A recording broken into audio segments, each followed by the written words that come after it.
Years ago, when I was around 19, I used to walk my dog, Reese, late at night through my suburban Texas neighborhood. The streets were quiet, and most of the houses were dark, with the occasional yard light casting reflections off the puddles left behind from recent rain. It created a dreamlike, almost unsettling atmosphere. Despite knowing the neighborhood well, walking alone in the dark always left a lingering feeling of solitude and vulnerability. This particular night was no different until I noticed a shadowy figure in the distance. At first, it was hard to tell if they were walking towards me or away. The street was narrow, with no sidewalks, so there was no immediate way to avoid them. As they drew closer, I could make out that it was a tall man wearing glasses, with the yard lights reflecting off them in a way that made his gaze seem even more piercing.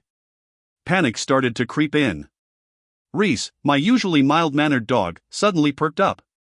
His ears stood high, and he began pulling on his leash toward the stranger, barking furiously. For a moment, I struggled to keep him under control, but my focus was split between managing Reese and figuring out how to handle this situation. The man stopped abruptly and began walking backwards, mirroring our pace exactly. There was no expression, no words, just that unsettling silence as he moved backward, step by step, with his head turned slightly towards me. The glasses caught the dim light, amplifying the eeriness of the moment. My breath quickened, and my hands tightened around Reese's leash.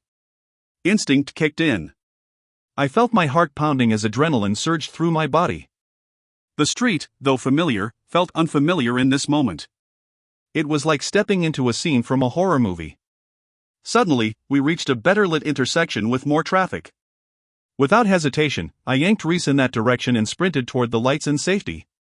As we turned, I glanced over my shoulder and saw nothing. The man had vanished into the shadows. There was no trace of him.